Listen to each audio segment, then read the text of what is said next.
नमस्कार, आपका स्वागत है हमारी खास पेशकश कॉर्पोरेट रडार में। हम रोज बरोज एक कंपनी के बारे में बातचीत करते हैं, उनसे उनकी बारीकियां समझते हैं, साथ साथ जानकारों से भी जानने की कोशिश करते हैं कि इस कंपनी में निवेश करना कितना बेहतर है और लंबी अवधि में अगर निवेश होता है तो कहां तक के लक्ष्य देखे जा सकते हैं। आज भी हम कंपनी से बातचीत करेंगे। हमारे साथ कंसाइन नेरोलैक की मैनेजमेंट मौजूद होगी, लेकिन उससे पहले वो मार्केट्स पर नजर डाल लेते हैं, क्योंकि बाजार में हायर लेवल से कुछ करेक्शन जरूर देखने को मिला है। एक जोरदार तेजी हिस्टोरिकल लेवल पर बाजार अभी भी कामकाज कर रहा है, लेकिन ऊपरी थोड़ी सी बिकवाली जरूर आते हुए दिखाई पड़ी है। निफ्टी करीब 29 अंक ऊपर है और सेंसेक्स 61 अंक ऊपर कामकाज कर रहा है। 30,309 का स्तर है। Mid cap small cap index में अभी भी तेजी का जो दौर है वो देखने को मिल रहा है। बातचीत करते हैं आज की मैनेजमेंट से। Mister HM. भरूका हमारे साथ मौजूद हैं, एमडी हैं कंसाइन नेरोलैक के। मिस्टर भरूका, नमस्कार, स्वागत है कार्यक्रम में। सबसे पहले तो सर, क्योंकि कंपनी को ऑटोमोटिव कारोबार में भी जाना जाता था और डेकोरेटिव में भी अब कंपनी का एक बड़ा नाम हो चुका है, वहाँ पर भी एक बड़ा नाम, बड़ी साख है कंपनी की। लेकिन जिस तरह इस पूरे स्पेस में कंपटीशन है, बड़े बड़े दिग्गज मौजूद हैं और काफ़ी पुराने दिग्गज मौजूद हैं, कितना बेहतर है कंपनी के लिए, फिर कितना टफ है कंपनी के लिए अपने आप को मेंटेन रखना, अपने मार्जिन्स को इंटैक्ट रखना और ब्रांड को पोजीशनड, एक स्ट्रॉन्ग पोजीशन में रखना, और ना केवल रखना बल्कि उसे बढ़ाते रहना, कितना चैलेंजिंग है कंपनी के लिए इस सिनेरियो में कामकाज करना? देखिए, मार्केट में काम करना तो हमेशा चैलेंजिंग रहता है, लेकिन इंडिया के अंदर में इंडस्ट्री, पेंट इंडस्ट्री को अगर देखेंगे तो 4 बड़े प्लेयर हैं, तो काफ़ी कंसोलिडेटेड मार्केट है। अगर आप डेवलप कंट्रीज़ और इवन चाइना को देखेंगे तो काफ़ी फ्रेगमेंटेड मार्केट होता है, और जब मार्केट फ्रेगमेंटेड होता है तो अच्छी ग्रोथ होती है मार्केट में। कंपटीशन अगर ज़्यादा होने से इनोवेशन ज़्यादा होते हैं, हर कंपनी कुछ नया करना चाहती है। लेकिन अगर कंसोलिडेटेड मार्केट रहेंगे तो आप देखोगे कि इनोवेशन कम होते हैं। इंडिया के अंदर में पेंट इंडस्ट्री 100 साल पुरानी है और हमने देखा होगा गए 80 से 90 साल में स्टार्टिंग में पेंट इंडस्ट्री में कुछ चेंजेस नहीं हुए थे।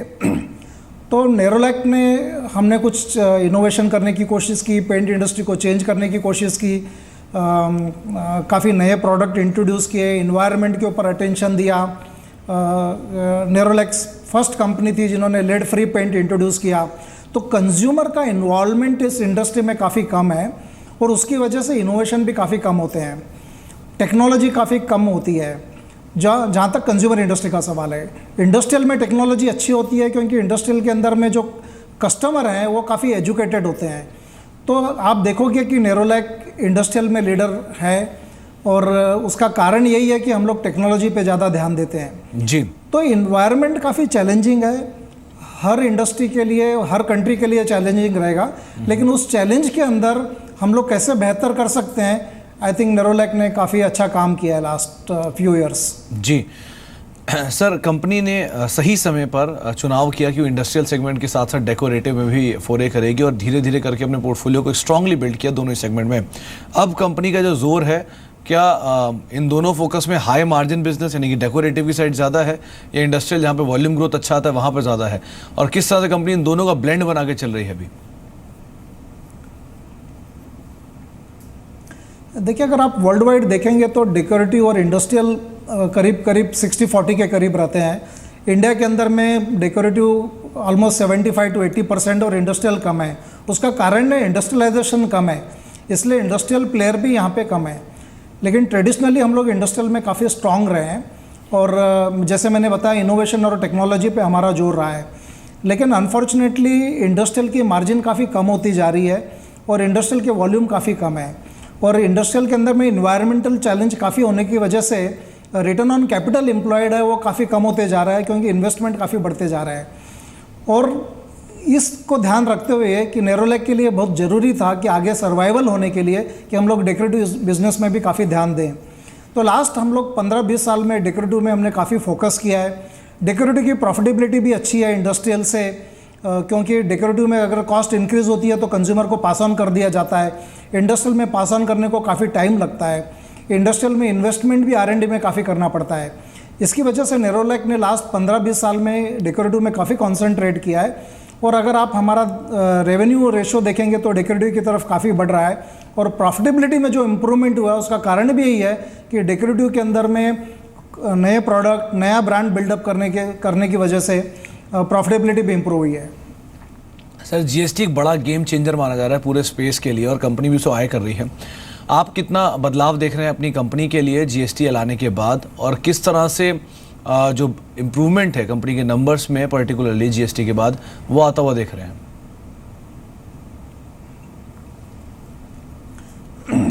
देख लीजिए, जीएसटी एक कंट्री के लिए गेम चेंजर है, इंडस्ट्री के लिए तो है ही। और जिस इंडस्ट्री में अनऑर्गेनाइज सेक्टर ज़्यादा है उसके लिए बेनिफिट काफ़ी हो सकता है। पेंट इंडस्ट्री का अभी पेनिट्रेशन काफ़ी कम है, इसमें भी अनऑर्गेनाइज सेक्टर 30 से 35% है, तो कुछ शिफ्ट अनऑर्गेनाइज सेक्टर से ऑर्गेनाइज सेक्टर की तरफ हो सकता है। लेकिन मेरा ऐसा मानना है कि अनऑर्गेनाइज सेक्टर बहुत इंपॉर्टेंट है पेंट इंडस्ट्री के लिए, क्योंकि पेनिट्रेशन लेवल कम है। तो हम लोग तो चाहेंगे कि अनऑर्गेनाइज सेक्टर भी काफ़ी इसमें ग्रो हो, लेकिन वो पैरेलल इकोनॉमी की वजह से अगर मेन स्ट्रीम इकोनॉमी आ जाए तो आई थिंक काफ़ी बेहतर होगा। तो जीएसटी डेफिनेटली इंडस्ट्री के लिए फ़ायदेमंद होगी। और जहाँ तक मेरा मानना है कि इवन जो स्मॉल स्केल इंडस्ट्री है या जो अनऑर्गेनाइज स्केल इंडस्ट्री है, वो भी इसको काफ़ी जल्दी अडॉप्ट करेंगे और उनके लिए भी ये बेनिफिशियल हो सकता है। जी सर, अब कंपनी की अगर बिजनेस की बात करें तो उसमें मारुति कंपनी एक बहुत बड़ा क्लाइंट है और मेजरली इंडस्ट्री सेगमेंट में वहाँ पर कंपनी अच्छी ग्रोथ भी वहाँ से देखती है। मारुति की अच्छी ग्रोथ है, नए प्रोडक्ट्स लॉन्च कर रही है, इनोवेटिव प्रोडक्ट्स आ रहे हैं मारुति की तरफ से भी, तो कंपनी के लिए भी अच्छा ट्रिगर है। गोइंग फॉरवर्ड आप कैसे देख रहे हैं ऑटो इंडस्ट्री की डिमांड, और कितना सपोर्टिव रहेगी ये कंपनी के ओवरऑल नंबर्स को लेकर?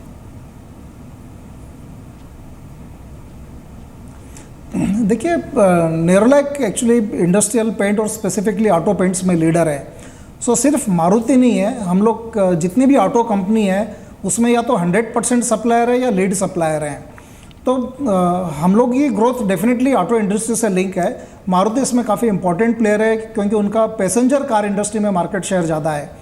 But other than passenger car भी अगर आप टू व्हीलर इंडस्ट्री या ट्रैक्टर या कमर्शियल व्हीकल्स अगर सबको देखेंगे तो हम लोग लीड सप्लायर हैं।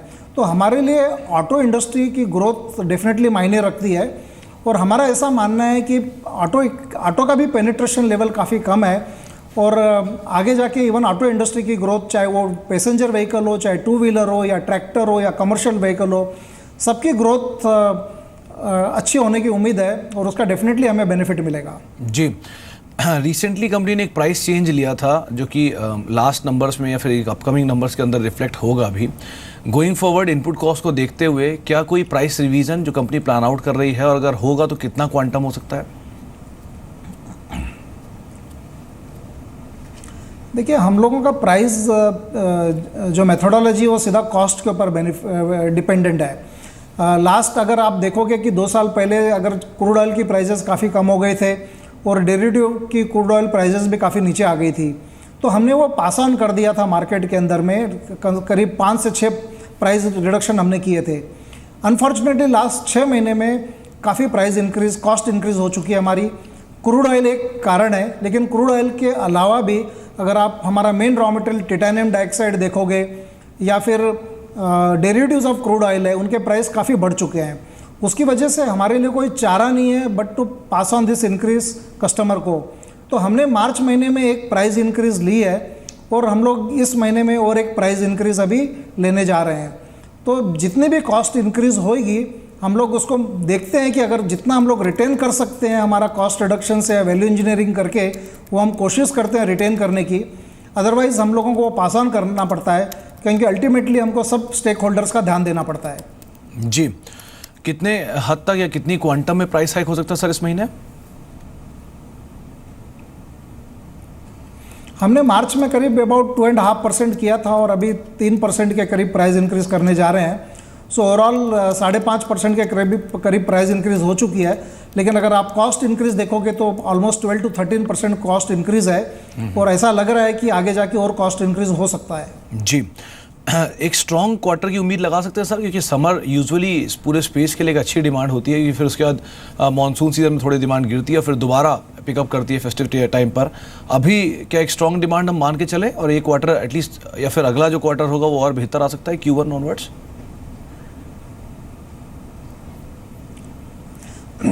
देखिए, पेंट इंडस्ट्री लास्ट 25 साल से डबल डिजिट पे ग्रोथ कर रही है और जैसे मैंने बताया पेनिट्रेशन लेवल काफ़ी कम है। इसलिए मेरा पर्सनली ऐसा मानना है कि आने वाले 20 से 25 साल में भी ये डबल डिजिट ग्रोथ रहेगी। क्वार्टर ऑन क्वार्टर नंबर कुछ क्वार्टर कम हो सकता है, कुछ क्वार्टर ज़्यादा हो सकता है, लेकिन डेफिनेटली डबल डिजिट ग्रोथ रहेगी। सो डेकोरेटिव में हम लोग काफ़ी परफॉर्मेंस बेहतर करने की उम्मीद रख रहे हैं, जहाँ पे हायर डबल डिजिट ग्रोथ हो सकता है। इंडस्ट्रियल के अंदर में अभी भी चैलेंजेस हैं और हम लोग लो सिंगल डिजिट ग्रोथ एक्सपेक्ट कर रहे हैं, लेकिन बोथ पुट टुगेदर हमारा ऐसा मानना है कि शायद हम लोग अच्छा नंबर डिलीवर कर पाएंगे। जी, एक जो नंबर्स में ऑब्जर्व किया है सर, वो 2013, 14 और 15-16 यानी कि जो 3 साल हैं पिछले 2013 से लेकर 2016 तक एक स्ट्रॉन्ग ग्रोथ कंपनी ने दिखाई है। 2017 में भी अच्छी ग्रोथ है, लेकिन जो परसेंटेज ग्रोथ है, फिर जो क्वांटम है वो थोड़ा सा कम हुआ है।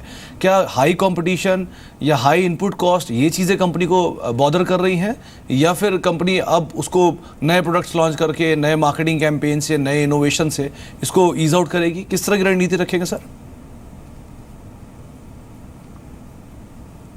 नहीं, देखिए कोई रिडक्शन नहीं हुआ है ग्रोथ के अंदर में। अगर आप वॉल्यूम ग्रोथ देखेंगे तो डबल डिजिट वॉल्यूम ग्रोथ है। 2017 के अंदर में अगर ग्रोथ लो दिख रही है, उसके दो कारण हैं। एक तो हम जैसे हमने बताया कि प्राइस रिडक्शन हुआ था 2017 में, उसकी वजह से वैल्यू और वॉल्यूम डिफरेंस है। नंबर 2, इंडस्ट्रियल की ग्रोथ काफ़ी कम रही थी और स्पेशली ऑटो की ग्रोथ भी काफ़ी कम हुई थी, उसकी वजह से ओवरऑल ग्रोथ कम दिख रहा है। Otherwise I think growth volume growth अभी भी डबल डिजिट में है और हम लोग एक्सपेक्ट कर रहे हैं कि इवन आने वाले साल में भी डबल डिजिट वॉल्यूम ग्रोथ रहेगी और डेकोरेटिव में तो डेफिनेटली रहेगी। जी सर, जो इम्पोर्टेंट ट्रिगर गवर्नमेंट की साइड से आ रहा है वो है लो कॉस्ट हाउसिंग को लेकर, या फिर अफोर्डेबल हाउसिंग कह लें, जिसका एकदम से ट्रेंड बढ़ा है उसको लेकर। स्मार्ट सिटीज़ जिस पे गवर्नमेंट कामकाज कर रही है, तो ये अच्छे ट्रिगर हो सकते हैं हाउसिंग आपके डेकोरेटिव सेगमेंट को लेकर। इसको कंपनी किस तरह से भुना रही है और कैसे इंक्रीमेंटल बेनिफिट देख रही है इसके? देखिए अभी भी हाउसिंग का जो पेनिट्रेशन है काफ़ी लो है और अभी भी हाउसिंग डिमांड ज़्यादा है, और गवर्नमेंट जो स्मार्ट सिटीज़ या लो हाउसिंग के ऊपर जो फोकस कर रही है, डेफिनेटली उससे इंडस्ट्री में बेनिफिट मिलेगा। लेकिन एक ध्यान में रखना जरूरी है कि 80 से 85% डिमांड हमारी मेंटेनेंस डिमांड आती है, तो वो डिमांड डेफिनेटली कंटिन्यू रहेगी और हाउसिंग की जो ग्रोथ हो रही है वो कंटिन्यूसली आने वाले साल में हमको एक्स्ट्रा मोमेंटम दे सकती है। तो इमीडिएटली ट्रिगर शायद नहीं होगा, बट अगर आप उसको 5 साल 10 साल के नज़रिए से देखेंगे तो जो मेंटेनेंस डिमांड है उसकी वजह से I think growth would be better, जो आज है उससे भी शायद बेटर हो सकती है। ओके, जो अगर आपने, क्योंकि अभी थोड़ी पहले बात की अपने इनपुट कॉस्ट को लेकर, टाइटेनियम डाइऑक्साइड की कीमतें बढ़ी हुई हैं हाल फिलहाल में, गोइंग फॉरवर्ड ये ट्रेंड आप कैसे देख रहे हैं? क्योंकि क्रूड की कीमतें थोड़ी स्टेबलाइज हुई हैं दोबारा से $50 के आसपास। आपको लगता है ये अभी इसी अगले 6 महीने एटलीस्ट इसी रेंज में रहेगा, या जो एक नॉर्दवर्ड ट्रेंड है वो कंटिन्यू करेगा? किस तरह के ट्रेंड की उम्मीद लगा रहे हैं आप? देखिए क्रूड का तो आंकना बड़े बड़े दिग्गजों के लिए भी मुश्किल है, लेकिन जो हमारी एनालिसिस है वो हिसाब से $50 और $60 के बीच में रहना चाहिए, क्योंकि जो मिडल ईस्ट है जो क्रूड ऑयल प्रोड्यूस कर रहा है उसको बैलेंसिंग करने के लिए जो शेल ऑयल प्रोडक्शन जो यूएसए से हो रहा है, जो आज की तारीख में $40 या $40 के नीचे है, तो अगर क्रूड ऑयल की कीमतें मिडल ईस्ट की तरफ से बढ़ेगी तो शेल ऑयल की वजह से वो बैलेंसिंग हो जाएगी। सो हमारा ऐसा मानना है कि $50 और $60 के बीच में क्रूड अब हमेशा से चलता रहेगा। इम्पॉर्टेंट ये है कि इस रेट के ऊपर क्या उनको ROI मिल रहा है, क्या इस रेट्स के ऊपर नए रिफाइनरीज आएंगे, क्योंकि हमारे लिए derivatives of crude oil important है। तो अभी कैपेसिटी इंक्रीज डेरिवेटिव ऑयल्स में नहीं हुई है, लास्ट 2 साल में या 3 साल में इन्वेस्टमेंट नहीं हुए हैं। सो अगर क्रूड ऑयल प्राइस लो भी रहता है तो डेरिवेटिव ऑयल प्राइस फिर भी ऊपर हो सकता है। तो हम लोग तो चाह रहे हैं कि डेरिवेटिव्स के अंदर में इन्वेस्टमेंट हो, रिफाइनरीज में इन्वेस्टमेंट हो, ताकि वो सप्लाई इंक्रीज हो और उसकी वजह से हमें बेनिफिट मिल सकता है। और चाइना के अंदर में काफ़ी एनवायरमेंटल इशू की वजह से काफ़ी कंपनियां क्लोज हो चुकी है। इनफैक्ट TiO2 के इंक्रीज होने का कारण भी यही है जी। तो जब तक एनवायरमेंटल और न्यू कैपेसिटी नहीं क्रिएट होगी तब तक शायद कॉस्ट हमेशा ऊपर रहेगी। ओके सर, कंपनी ने 2 जो इकाई हैं, यानी गुजरात इकाई और पंजाब इकाई, जिसके लिए अनुमान है कि जल्द ही शुरू होने वाली हैं। मुंबई में आपका जो R&D सेंटर है वो भी जल्दी शुरू होने वाला है, और इंटरनेशनल ऑपरेशन की बात है जो श्रीलंका में कामकाज है वो भी रिसेंटली शुरू किया गया। इन कैपेसिटीज़ को लेकर आप क्या कहना चाहेंगे और कब तक पूरी तरह से ये स्ट्रीमलाइन हो जाएंगी? देखिए हमारी कैपेसिटी यूटिलाइजेशन अबाउट 78% है और हम लोगों ने 3 ग्रीनफील्ड प्लान का अनाउंसमेंट किया है। गुजरात और अमृतसर के अलावा वाइजैक में भी हमने एक अनाउंसमेंट किया है, और ये 3 प्लांट हर एक साल में starting from this year operational होंगे और उससे हमारी कैपेसिटी 40 से 45% के करीब बढ़ेगी। और डेफिनेटली जो डिमांड है, मैंने कहा कि जिस हिसाब से इंडस्ट्री की ग्रोथ है, हर थर्ड ईयर में हम लोगों को एक प्लांट लगाना पड़ता है। सो ये जो 3 प्लांट है विल टेक केयर ऑफ जो भी डिमांड की ग्रोथ आएगी। जी, चलिए, बहुत बहुत शुक्रिया सर अपना समय देने के लिए, मिस्टर बरूका, हमारे साथ मौजूद रहने के लिए, अपना समय देने के लिए और सभी विस्तार योजनाओं पर चर्चा करने के लिए बहुत बहुत शुक्रिया मिस्टर बरूका अपना समय देने के लिए। अब बातचीत करते हैं मयूरेश से। मयूरेश, अभी हम कंसर्न नेरोलैक की मैनेजमेंट से बातचीत कर रहे थे। 2.5% दाम बढ़ा चुके हैं मार्च क्वार्टर में और 3% दाम आने वाले समय में बढ़ाने वाले हैं, ऐसा अनुमान है, ऐसा उनका खुद का कहना है। आप क्या राय रखते हैं कंसर्न नेरोलैक को लेकर और क्या टारगेट्स आपने इसके लिए आंख रखे? नहीं, जैसे आंकड़े देखे Q4 कहते हैं, आंकड़े काफी एनकरेजिंग थे और ये साइंस यही दर्शाते हैं कि जैसे वॉल्यूम रिकवरी आएगी in terms of demand coming back, एक 11 से 12% की वॉल्यूम ग्रोथ ये कंपनी बिल्कुल दिखा सकती है। इनकी market leadership position industrial paints में 35% का शेयर है और जैसे डेकोरेटिव बिजनेस भी अराउंड 55% कंट्रीब्यूट करता है। वहाँ पे जो आप प्राइस हाइक्स की बात कर रहे हैं, आई थिंक एक लॉजिकल कंक्लूजन होगा, क्योंकि जैसे इनपुट कॉस्ट बढ़ी है वो पास थ्रू करना जरूरी है। लेकिन date free balance sheet, free operating cash flows, dividend yield और हालांकि वैल्यूएशंस कंपैरेटिवली उसके खुद के स्केल पे हायर लेवल्स पे है, I think premium valuations command करती जाएगी, क्योंकि अर्निंग्स ग्रोथ 12 से 14% की रेंज में होगी, which can be quite strong. So I think यहाँ से एक 15% की अपसाइड टारगेट हम देख रहे हैं कंसर्न नेरोलैक में। ओके, पेंट स्पेस में और भी कई कंपनीज हैं। अगर आपको रेट करना हो, सभी को रैंक करना हो, तो आप किसको असेंडिंग ऑर्डर में यहाँ पर रैंक करेंगे? कैसे, पहला कौन होगा, दूसरा कौन सा होगा, या आप इसी को ही प्राथमिकता देंगे, इसी कंपनी को ही? नहीं, एशियन पेंट्स सुमित जी मेरे हिसाब से आई थिंक मार्केट लीडर है डेकोरेटिव सेगमेंट में। और जैसे रीपेंटिंग डिमांड की जो पेंटिंग होराइजन कम हुआ है 7 से 8 वर्षों से 4 से 5 वर्षों तक, मुझे लगता है I think repainting demand will boost volume growth. तो Asian paint in the pecking order obviously remain that number 1 और नंबर 2 पे आई थिंक एक जॉइंट पोजीशन होगी कंसर्न नेरोलैक और एक्सोनोबल।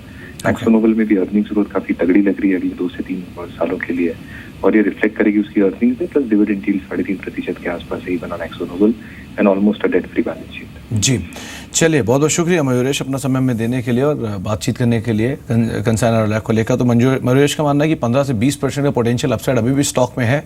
आप दाव लगा सकते हैं। अगर रैंक करना हो आपको पूरे स्पेस में तो एशियन पेंट पहले पायदान पर है, उसके साथ ज्वाइंट पोजीशन जो है वो कंसर्न नेरोलैक और अक्जो नोबल की है। आप इन दोनों शेयरों को भी देख सकते हैं, यहाँ पर भी निवेश कर सकते हैं, लेकिन पहले पायदान पे एशियन पेंट्स है और उसके बाद जो है आपको ये दोनों विकल्प बताए गए हैं। हमारे इस खास पेशकश यानी कॉर्पोरेट डार को तो यही समेटते हैं। जल्द लौटेंगे और बातचीत करेंगे कुछ और भी खबरों।